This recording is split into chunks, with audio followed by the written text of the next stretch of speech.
Hi, class.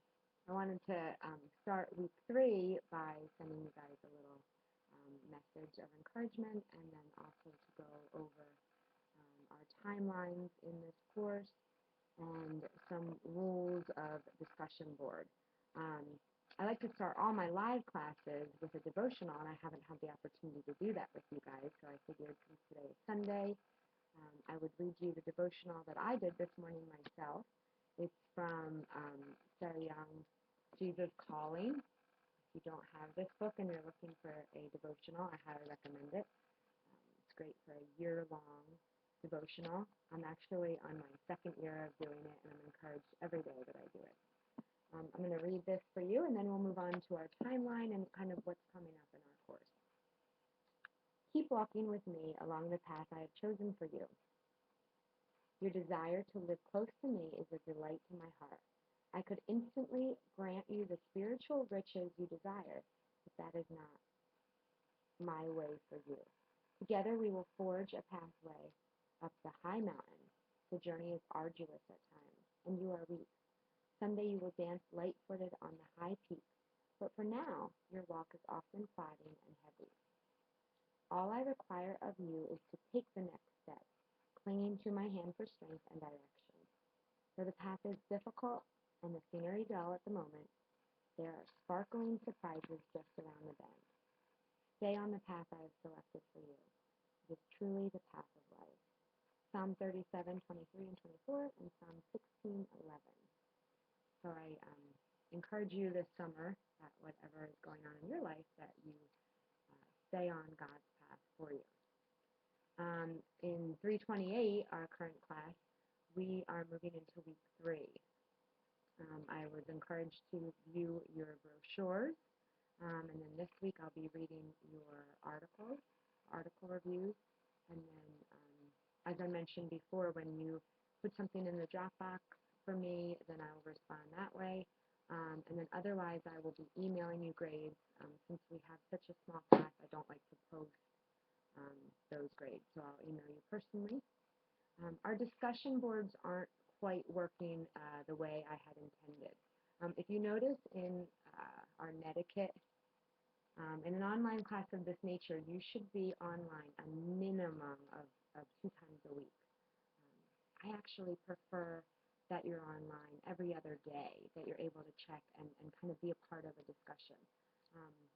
So you need to figure out what works for you and how you'd like to do that, but I do need our discussion boards to flow a little bit more like a discussion. So the way that looks is Monday through Thursday, you need to post initially to both of our discussion boards, and then between Thursday and Sunday, the close of our class, you need to respond to 2 of your peers. And I count as one of those. If I respond to you, then you can respond to me, and then also respond to one of your peers. You should have 3 posts for each discussion board, if that makes sense. One initial one by Thursday, and then 2 more times by the close of the week, by Sunday. I've noticed that not all of you have done that for week 1 and week 2, and you do need to go back and do that. That's the idea of a discussion, is that it's a conversation. We're reviewing each other's work, encouraging each other, and having a discussion.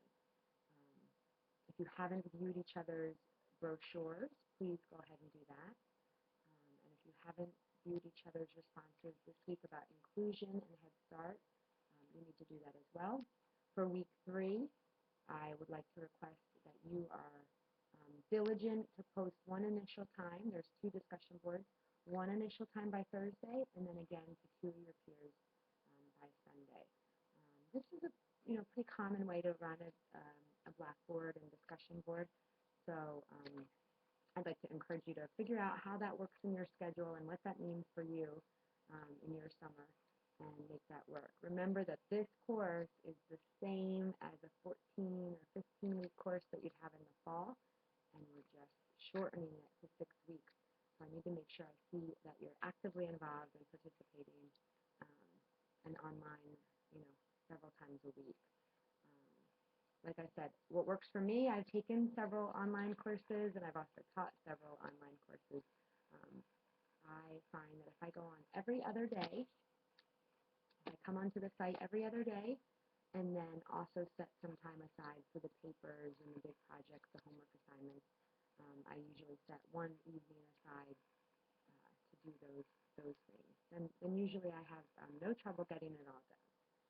So I'll encourage you to try to do that in week 3. If you have questions and concerns, please don't hesitate to reach out via email, or you can use our cafe on Blackboard. And I look forward to continuing our discussions about early childhood education this week, talking about Head Start and inclusion, and then now we're moving on to Howard Gardner and the multiple intelligences. Um, Pretty soon we'll be talking about Montessori, and you'll be creating your own Montessori material. I'm excited to see those. And then don't forget, we have 10 hours of field experience attached to this course. If you have questions or concerns about that, or how you can get that time in, please reach out to me about that as well. I just helped run our church vacation Bible school last week. If you have a local church doing a vacation Bible school, maybe that's one way you could get your observation hours, part of your observation hours, and then several daycares go all year. You could do the rest of your observation hours in daycare. We might have to be a little creative in the summer, but reach out to me if you have questions or concerns. I look forward to hearing from you online and doing some discussions there. Have a blessed week, and I'll look for you on our site.